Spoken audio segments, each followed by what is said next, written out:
पता है कि हम प्रीवियस ईयर जो बीपीएससी TR1, TRE1, TR2 और बीपीएससी 69 का जो प्रश्न आया था, जो बीपीएससी 1 से लेके 12 क्लास तक का और बीपीएससी 69वीं का जो ज्योग्राफी से क्वेश्चन पूछा गया था, हमने हिस्ट्री का करा दिया है। और यहाँ जो है ज्योग्राफी का, जिसका हम एक वीडियो बना चुके हैं। अगर आपने वो वीडियो नहीं देखा है तो जाकर देखिए, आपको बेनिफिट साबित होगा। उससे ये लगेगा कि आपका एग्ज़ाम में जो है क्वेश्चन किस टॉपिक से ज़्यादा पूछा गया है, तो आपकी तैयारी बेहतर हो पाएगी। उससे पहले आप हमारे चैनल पर नए हैं तो MSGS पॉइंट को, जो आपका अपना परिवार है, आप लोग हमारे परिवार में से, तो चैनल को सब्सक्राइब करके बेल आइकन को प्रेस कर लीजिएगा और दोस्तों के भी शेयर कीजिएगा। अगर सेशन अच्छा लगता है तो एक लाइक कर दीजिएगा। तो आज जो टॉपिक है वो सिंचाई एवं नदी घाटी परियोजना से है। देखिए, सिंचाई और नदी घाटी परियोजना से क्वेश्चन किस प्रकार पूछा गया था, उसको ध्यान में रखते हुए हम अपनी तैयारी को बेहतर कर सकेंगे। 46 है, टिहरी बांध परियोजना संबंधित है। टिहरी बांध परियोजना संबंधित है। ऑप्शन ए में है नीतिवादी विचारधारा से, बी में है संभवावी विचारधारा से, और सी में है वैज्ञानिक नीतिवादी विचारधारा से, डी में है उपयुक्त से एक से अधिक। और इस ऑप्शन जो है बीपीएससी का प्यारा ऑप्शन, उसमें है उपयुक्त से कोई नहीं। बीपीएससी TR2 14, 12, 23 को पेपर 1 का पूछा गया प्रश्न है। तो राइट आंसर हो जाएगा संभवावी विचारधारा से, बी आपका राइट हो जाएगा। चलिए बिना देरी किए हम आगे बढ़ते हैं। क्वेश्चन नंबर 47 है, निम्नलिखित में कौन सी प्रारंभिक सिंचाई पद्धति नहीं है? इनमें से कौन सी जो प्रारंभिक सिंचाई पद्धति नहीं है, ये आपको बताना है। आपके सामने ऑप्शन आ चुका है। पहला ऑप्शन है खंडक प्रणाली, दूसरा ऑप्शन है चैन पंप प्रणाली, तीसरा है ड्रिप प्रणाली, ई में है उपयुक्त से एक से अधिक, और ई में है डी में है एक से अधिक, उपयुक्त में कोई नहीं। बीपीएससी TR2 में पेपर 1 में पूछा गया प्रश्न है, निम्नलिखित में कौन सी पारंपरिक सिंचाई पद्धति नहीं है? तो हो जाएगा ड्रिप प्रणाली, सी आपका राइट हो जाएगा। ठीक है, देखिए यहाँ कुछ इसके बारे में इम्पोर्टेंट है, जान लीजिए। सिंचाई में पौधे को कृत्रिम रूप से पानी देने की प्रक्रिया ही सिंचाई की पारंपरिक और आधुनिक विधियां। पहला इसका ये है कौन विधि है, देखिए पारंपरिक सिंचाई की विधियां जो है खड्डक प्रणाली है, चेन पंप प्रणाली है, टेकल प्रणाली है, राहत तथा मोट प्रणाली, आधुनिक सिंचाई प्रणाली है, ड्रिप सिंचाई प्रणाली, छिड़काव प्रणाली है। ठीक है, इतने प्रकार जो है, मगर ड्रिप प्रणाली जो वो नहीं है। ठीक है, 47 जो है 48 है क्वेश्चन नंबर, दामोदर घाटी परियोजना किस राज्य में स्थित है? ये भी बीपीएससी के द्वारा पूछा गया प्रश्न है। दामोदर घाटी परियोजना किस राज्य में है? पहला है बिहार, दूसरा है झारखंड और पश्चिम बंगाल, तीसरा है उड़ीसा, और डी में उपयुक्त से एक से अधिक, ई में है इनमें से कोई नहीं। बीपीएससी TR2 में पेपर 2 में पूछा गया प्रश्न है, दामोदर घाटी परियोजना किस राज्य में स्थित है? तो ये आपका हो जाएगा झारखंड और पश्चिम बंगाल में, तो बी आपका राइट हो जाएगा। ठीक है, इसके बारे में थोड़ा सा हम बता देते हैं।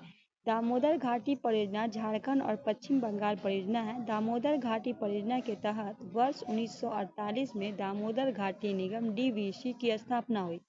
ठीक है, यह स्वतंत्र भारत के प्रथम बहुउद्देशीय परियोजना। याद रखिए, अगर पूछे कि स्वतंत्र भारत का प्रथम बहुउद्देशीय परियोजना कौन है, तो दामोदर घाटी परियोजना। ठीक है, इस परियोजना से लाभान्वित होने वाले राज्य झारखंड है, बिहार और पश्चिम बंगाल है, याद रखिएगा। ठीक है, लाभान्वित में पूछे तो कौन कौन हो जाएगा?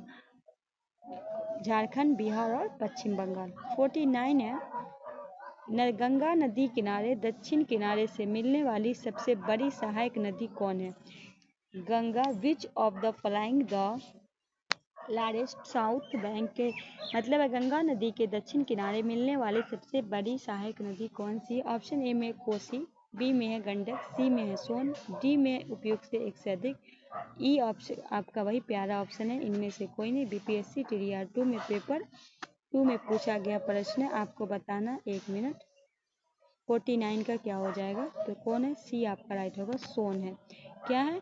गंगा नदी के दक्षिण किनारे से मिलने वाली सबसे बड़ी सहायक कौन है? सोन है। सी आपका राइट हो जाएगा। ठीक है, इसके बारे में थोड़ा सा देख लीजिए। गंगा नदी के दक्षिण किनारे से मिलने वाली सबसे बड़ी नदी सोन है, जो 780 किमी है। गंगा की लंबाई कितनी है? 25 किलोमीटर है।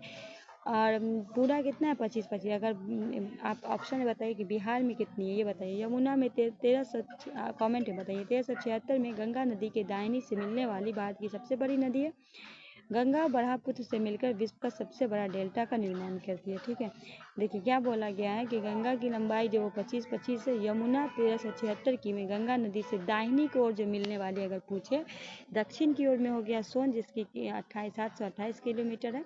और दाहिनी ओर से जो वो यमुना है, जो 1376 किलोमीटर। ये सबसे बड़ी नदी है, जो गंगा ब्रह्मपुत्र मिलकर विश्व का सबसे बड़ा डेल्टा का निर्माण करती है। क्वेश्चन नंबर 50 है, 1954 में किन दो देशों के बीच कोसी सिंचाई एवं जल विद्युत परियोजना समझौता हस्ताक्षरित हुआ था? बीपीएससी स्कूल टीचर पेपर 3 का पूछा गया प्रश्न है। 1954 में किन दो देशों के बीच कोसी परियोजना एवं जल विद्युत परियोजना पे समझौता हस्ताक्षर हुआ था? भारतवर्ष और बांग्लादेश, भारतवर्ष और चीन, भारतवर्ष और नेपाल, उपयुक्त से एक से अधिक, उपयुक्त से कोई नहीं। तो कौन सा था? भारत और कौन सा था? भारत और नेपाल था। सी आपका राइट हो जाएगा। ठीक है, क्वेश्चन नंबर 51 है, निम्नलिखित में कौन सा बांध महानदी पर स्थित है? बीपीएससी स्कूल टीचर पेपर 2 में शिफ्ट 2 में पूछा गया प्रश्न है। निम्नलिखित में कौन से बांध महानदी पर स्थित है? हीराकुंड, दुधवा बांध, धुमरा पादर बांध, उपयुक्त से एक से अधिक, और क्या है? धुमरा पदर बांध, उपयुक्त से एक से अधिक, उपयुक्त से कोई नहीं। ठीक है, निम्नलिखित में कौन सा महानदी पे स्थित है, ये आपको बताना है। तो क्या हो जाएगा? उपयुक्त से एक से अधिक। हीराकुंड बांध, दुधवा बांध महानदी पर स्थित है। कौन हो जाएगा? A+B। ठीक है, राइट आंसर डी हो जाएगा। ई नहीं, डी हो जाएगा, इनमें से एक से अधिक। ठीक है, हीराकुंड बांध तथा दुधवा बांध महानदी पर स्थित है। महानदी प्रणाली उड़ीसा राज्य की सबसे बड़ी नदी और प्रायद्वीप। महानदी कहाँ है? उड़ीसा की सबसे बड़ी नदी प्रायद्वीपी भारत की तीसरी सबसे बड़ी है। भारत की तीसरी सबसे बड़ी है। इस नदी का जलग्रहण क्षेत्र छत्तीसगढ़, मध्य प्रदेश, उड़ीसा, झारखंड और महाराष्ट्र तक विस्तारित है। इस नदी की स्थित हीराकुंड बांध भारत का सबसे लंबा बांध है। हीराकुंड बांध किस पे है आपको बताना है। तो किस पे? वो इस नदी पर स्थित है। हीराकुंड बांध किस नदी पर है? किस नदी पे बताइए? महानदी पे। ठीक है, क्वेश्चन नंबर 52 है, निम्नलिखित में कौन सा ऊर्जा पारंपरिक स्रोत नहीं है? कौन सा ऊर्जा का नहीं है, ये आपको बताना है। कोयला, प्राकृतिक गैस, वन ऊर्जा, उपयुक्त से एक से अधिक, उपयुक्त से कोई नहीं। बीपीएससी टीडीआर 2 शिफ्ट 2 पेपर 3 का पूछा गया प्रश्न है। निम्नलिखित में कौन सा ऊर्जा का पारंपरिक स्रोत नहीं है? कौन सा नहीं है? पवन ऊर्जा नहीं है। सी आपका राइट हो जाएगा। चलिए आगे बढ़ते हैं।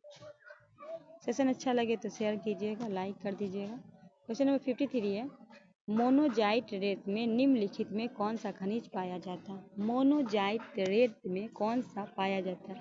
खनिज तेल, यूरेनियम, थेरेनियम, उपयुक्त से एक से अधिक, उपयुक्त से कोई नहीं। मोनोजाइट रेत में कौन सा खनिज पाया जाता है, ये आपको बताना है। 53 का क्या हो जाएगा? थेरेनियम। क्वेश्चन नंबर 54 है, भारत में निम्नलिखित थर्मल पावर प्रोजेक्ट के पूर्व से पश्चिम दिशा का व्यवस्थित है। पहला है कोटा, नामरूप, ओबारा, पिरछा। ये गैनीकोट का प्रयोग करना है। तो भारत में निम्नलिखित थर्मल पावर प्रोजेक्ट को पूर्व से पश्चिम दिशा में व्यवस्थित कीजिए।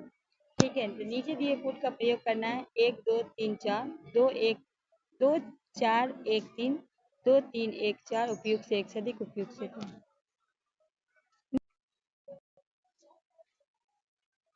तो क्या हो जाएगा आपका?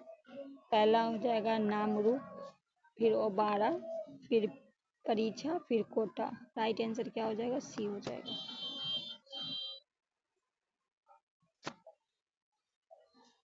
फिफ्टी 55 है, किस शहर में प्रथम शुद्ध हरित हाइड्रोजन संयंत्र चालू किया गया था? पहला है हैदराबाद में, मुंबई में, पुणे में, उपयुक्त से एक से अधिक, उपयुक्त से कोई नहीं। बीपीएससी स्कूल टीचर 23 पेपर 4 में पूछा गया प्रश्न है, किस शहर में प्रथम शुद्ध हरित हाइड्रोजन संयंत्र संयंत्र जो है संचालन चालू किया गया था? क्या होगा राइट आंसर? ई, उपयोग से कोई नहीं। ठीक है, ऑल इंडिया लिमिटेड द्वारा असम के यहाँ असम में, ठीक है, असम ऑप्शन में नहीं है, असम के जोरहाट पंप स्टेशन पे 10 किलोग्राम प्रतिदिन स्थापित क्षमता के साथ भारत में पहले 99.999 शुद्ध ग्रीन हाइड्रोजन प्लांट की शुरुआत की गई थी। यह सन 500 गीगावाट और संयंत्र द्वारा 100 गीगावाट आया इंजन से मेंबर एम इलेक्ट्रॉन सारणी के लिए किया गया। 56 है, भारत के खनिज तेल पेट्रोलियम उत्पादक क्षेत्र और इसकी अवस्थितियाँ का सही युग में पहला सुरमा घाटी असम, लुलेज क्षेत्र गुजरात, गेजी बेसिन बंगाल की खाड़ी, उपयोग से एक से अधिक, उपयोग से कोई नहीं। BPSC school teacher shift paper 2 shift 1 में पूछा गया प्रश्न है, भारत के खनिज तेल पेट्रोलियम उत्पादक क्षेत्र में इसकी अवस्थित सही युग में कौन सा उपयोग से एक से अधिक? डी होगा। अब देखते हैं इनमें कौन कौन है। तो बात है पेट्रोलियम खनिज का उत्पादन का क्षेत्र है सुरमा घाटी, डिगबोई, नरगटिया, हुगरी जन मेरान क्षेत्र असम में, लुनेज, अंकेश्वर, ओल्दा, डोकना, मेहसाना, कलोल क्षेत्र गुजरात में, तीन में मंगला क्षेत्र राजस्थान में। ठीक है,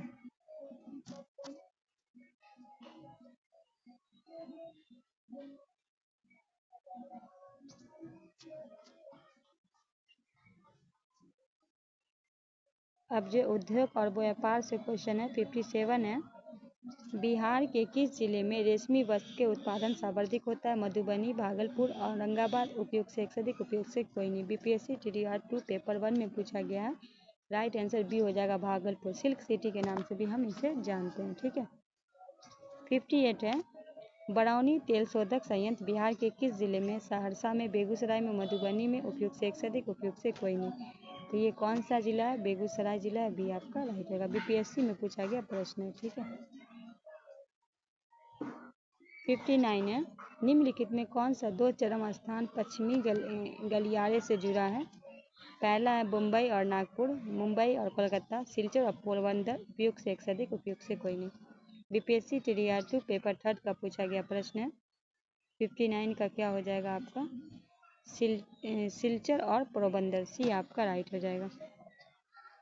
क्वेश्चन नंबर 60 है, शिप प्रेबेक टूरिज्म के संदर्भ में सूची रीफ, एमी सॉल एवं ग्रैंड द्वीप पे भारतीय जल में जहाज़ों के मलबे को पता लगाया गया। ये स्थान कहाँ पे? गोवा तट के बाहर, लक्षद्वीप तट के बाहर, तमिलनाडु तट के बाहर, उड़ीसा तट के बाहर। 69 बीपीएससी में पूछा गया प्रश्न है, तो 60 का क्या हो जाएगा? गोवा तट के बाहर, ए आपका राइट हो जाएगा। क्वेश्चन नंबर 61 है, भारत में निम्नलिखित बंदरगाहों में को उत्तर से दक्षिण की ओर व्यवस्थित करना है? काकीनाडा, मछलीपट्टनम, नागपट्टनम, विशाखापट्टनम। नीचे दिए कूट का सही योग करना है, 1 2 3 4, 4 1 2 3, 1 3 2 4, उपयोग से एक से अधिक, उपयोग से कोई नहीं। बीपीएससी स्कूल टीचर पेपर 3 का पूछा गया प्रश्न है, तो राइट आंसर हो जाएगा, पहला होगा विशाखापट्टनम, फिर हो जाएगा काकीनाडा, फिर हो जाएगा मछलीपट्टनम, फिर होगा नागीपट्टनम। ठीक है, देखिए विशाखापट्टनम आंध्र प्रदेश में, काकीनाडा आंध्र प्रदेश में, मछलीपट्टनम आंध्र प्रदेश में, नागीपट्टनम तमिलनाडु में। ठीक है, क्वेश्चन नंबर 62 है, निम्नलिखित में कौन सी उड़ीसा के स्थानांतरित कृषि है? यहाँ कृषि और पशुपालन से क्वेश्चन जो पूछा गया, पहला है पोंडू, पेंडा, व्यवहार, उपयोग से एक से अधिक, उपयोग से कोई नहीं। बीपीएससी TDR 2 में पूछा गया क्वेश्चन, क्या हो जाएगा? पोंडू, ए आपका राइट हो जाएगा। ओडिशा और आंध्र प्रदेश में झूम खेती स्थानांतरित कृषि को पोंडू नाम से जाना जाता है। स्थानांतरित कृषि एक आदिम प्रकार की कृषि है जिसमें पहले वृक्ष तथा वनस्पति को काटकर उसे जलाया दिया जाता है और साफ की गई भूमि को पुराने उपकरण को जुताई करके बीज को बो दिए जाते हैं। जब तक मिट्टी में उर्वरकता विमान रहती है उस भूमि पर खेती की जाती है, उसके पास भूमि को छोड़ दी जाती है। वेबर और दहियार बुलखेन क्षेत्र मध्य प्रदेश में, पेंडा महाराष्ट्र में, पोंडू ओडिशा में। ठीक है, 63 है, फलों एवं सब्जियों की खेती कहलाती है? फूलों की खेती, कृषि, बागवानी, उपयोग से एक से अधिक, उपयोग से कोई नहीं। बीपीएससी TDR 2 का पूछा गया प्रश्न पेपर 4 का है, फलों एवं सब्जी की खेती कहलाती है? 63 का क्या हो जाएगा? बागवानी, सी आपका राइट हो जाएगा। चलिए कुछ इसके बारे में जान लेते हैं जो एग्जाम में पूछते हैं। ठीक है, फूलों की खेती को हम फोलिकल्चर कहते हैं, रेशम कीट के पालन को हम सेरिकल्चर कहते हैं, मधुमक्खी पालन को हम एपीकल्चर कहते हैं, मछली पालन को हम पीसीकल्चर कहते हैं, फलों के उत्पादन को हम पोमीकल्चर कहते हैं। ठीक है, क्या कहते हैं? पोमी। 64 है, उत्तर भारत में शीतकालीन में उपजाई जाने वाली चावल की फसलों के स्थानीय नाम बताएं। उत्तर भारत में शीतकालीन में उपजाई जाने वाली चावल की फसलों, पहला अमन, अघनी और औश, दूसरा अमन, साली और अघनी, तीसरा अमन और साली, चौथा उपयुक्त से 61, पांचवें में उपयुक्त से कोई नहीं, मतलब ऑप्शन नहीं। ये बीपीएससी स्कूल टीचर पेपर 2 का पूछा गया प्रश्न है। तो उत्तर भारत की शीतकालीन में उपजाई जाने वाली जो है, पहला अमन, फिर शाली, फिर और अघनी, क्या हो जाएगा, बी आपका राइट आंसर हो जाएगा। चलिए आगे बढ़ते हैं। क्वेश्चन नंबर 65 है, निम्नलिखित में कौन सी स्थानांतरित कृषि का स्थानीय नाम है? वेबर, दहिया, पोंदू, उपयुक्त से एक से अधिक, उपयुक्त से कोई नहीं। निम्नलिखित में कौन सा स्थानांतरित कृषि का नाम है, ये आपको बताना है। तो डी हो जाएगा, ठीक है, डी हो जाएगा।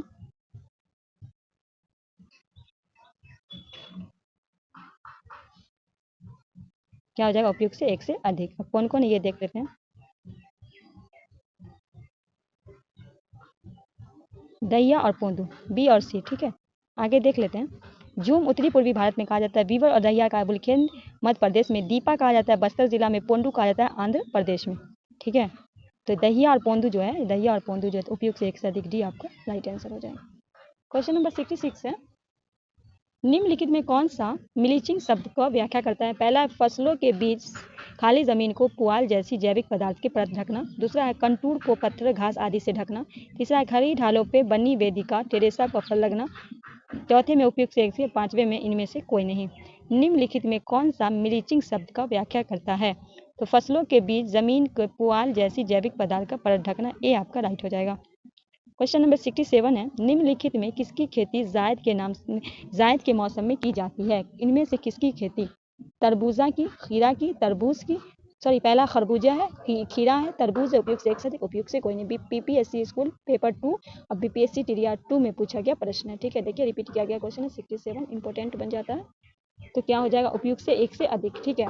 तो देखिए, जायद मौसम में उगाई जाने वाली फसलें खरबूजा, ठीक है, खीरा, तरबूज, ये सब क्या है, जायद। ऑप्शन हम डी ले लेंगे। इसमें और सब फसल है, उसके बारे में भी हम जान लेते हैं। भारत में जायद मौसम में उगाई जाने वाले प्रमुख खरबूजा, तरबूज, खीरा, ककड़ी, मूंग, जूट, तोरी, भिंडी आदि जायद फसलों को मार्च में बोई जाती है और जून तक इसे काटा जाता है, ठीक है।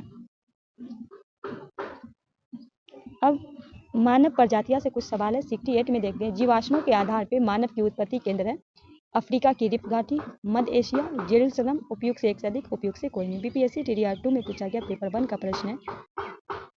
जीवाश्मों के आधार पर मानव की उत्पत्ति केंद्र अफ्रीका के रिफ्ट घाटी, ए आपका राइट हो जाएगा। क्वेश्चन नंबर 69 है, दो समुदाय के मध्य सांस्कृतिक संपर्क कहलाता है? एनकलेशन, कलेक्शन, कल्चरल रेस, उपयुक्त से एक से अधिक, उपयुक्त से कोई नहीं। 69 का क्या हो जाएगा आपका, एक्सलेक्शन, बी आपका राइट हो जाएगा।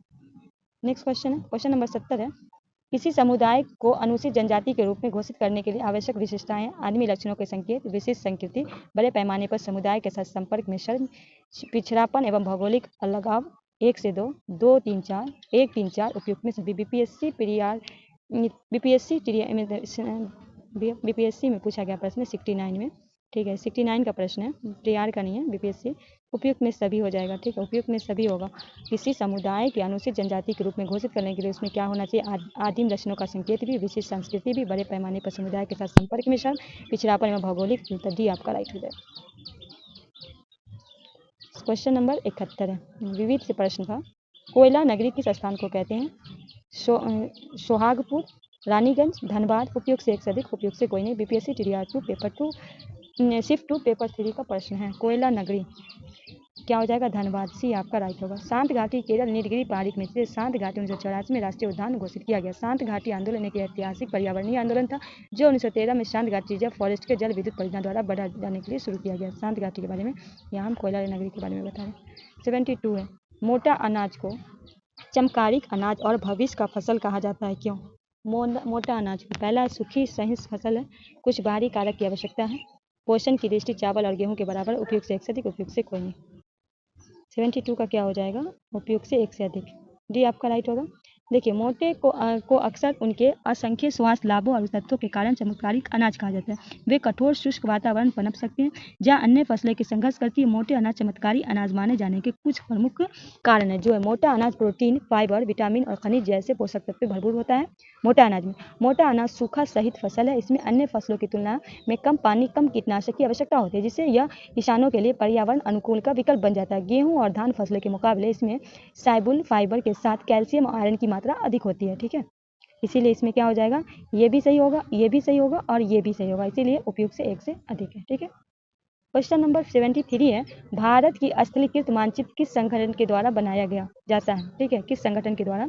पहला भारतीय भूवैज्ञानिक सर्वेक्षण, भारतीय सर्वेक्षण, भारतीय प्रणाली सर्वेक्षण। उपयुक्त से एक से अधिक, उपयुक्त से कोई नहीं। बीपीएससी TDR2 पेपर 3 का पूछा गया प्रश्न है, तो राइट आंसर हो जाएगा भारतीय सर्वेक्षण के द्वारा। ठीक है, बी आपका राइट हो जाएगा। भारत की स्थल कीर्ति मानचित्र भारतीय सर्वेक्षण विभाग के द्वारा बनाया गया। यह विज्ञान प्रौद्योगिकी विकास के अंतर्गत राष्ट्रीय सर्वेक्षण मानचित्र संगठन, इसकी स्थापना 1767 में की गई। चलिए आगे, सूची को सूची 2 से मिलाना है थोड़ा सा क्वेश्चन को। 74 है, नीचे दिए सूची 1 को सूची से मिलाइए, सूची दिए गए कूट को सही उत्तर कीजिए। पहला है चार, कंकर, कयाल, मार्ड। ठीक है, पंजाबी मैदान, इसको आपको मिलाना है। तो 4 को हम मिलाएंगे डेल्टा से, एक का मिलाएंगे बी से, कंकर का मिलाएंगे बांगर से, और कयाल को मिलाएंगे हम तटीय मैदान से, मार्ड को मिलाएंगे पंजाबी क्षेत्र से। राइट आंसर बी हो जाएगा, स्क्रीनशॉट ले सकते हैं। देखिए यहाँ दिया हुआ है, 4 को डेल्टा से, कंकर को बांगर से, कयाल को तटीय मैदान से, मार्ड को पंजाबी मैदान से। ठीक है, चलिए 75 है, क्वेश्चन नंबर 75 है। 1 को 2 से सम्मिलित कीजिए सूचियों को सही। पहला है कुछ प्रांतीय संसाधन की उपलब्धता, संबंधित प्रांत का नाम है। तो चलिए इधर इसके बारे में हम थोड़ा आपको अच्छे से बता देते हैं। यहाँ जो आपको मिला के बताया गया है, तो सही सुनित इस प्रकार है, कुछ प्रांतीय संसाधन संबंधित नाम है। खनिज संसाधनों की संपन्नता परंतु प्रौद्योगिकी की कमी, झारखंड। जल संसाधनों की संपन्नता परंतु आधारभूत संरचना का विकास में कमी, अरुणाचल प्रदेश। सौर और वायु ऊर्जा संपन्नता परंतु जल संसाधन की कमी, राजस्थान। खनिज संसाधनों की संपन्नता परंतु परिवहन संचार की, तो ये क्या हो जाएगा, लद्दाख। ठीक है, 76 है, अरब सागर और बंगाल की खाड़ी के अफवाह तंत्र बीच जल विभाजक है। पहला है दिल्ली रिज, मलबा का पठार और बुलखेन। दूसरा है दिल्ली रिज, अरावली पर्वत श्रेणी, सह्याद्री और अमरकंटक पहाड़ी। तीसरा में दिल्ली रिज, मलबा पठार और छोटा नागपुर पठार। उपयुक्त से एक से अधिक, उपयुक्त से कोई नहीं। बीपीएससी टीचर पेपर 2 शिफ्ट 2 में पूछा गया प्रश्न क्या हो जाएगा 76 का, अरब सागर और बंगाल की खाड़ी में अफवाह तंत्र के बीच जल विभाजक है दिल्ली रिज, अरावली पर्वतीय, सह्याद्री, अमरकंटक पहाड़ियाँ। भी आपका राइट हो जाएगा।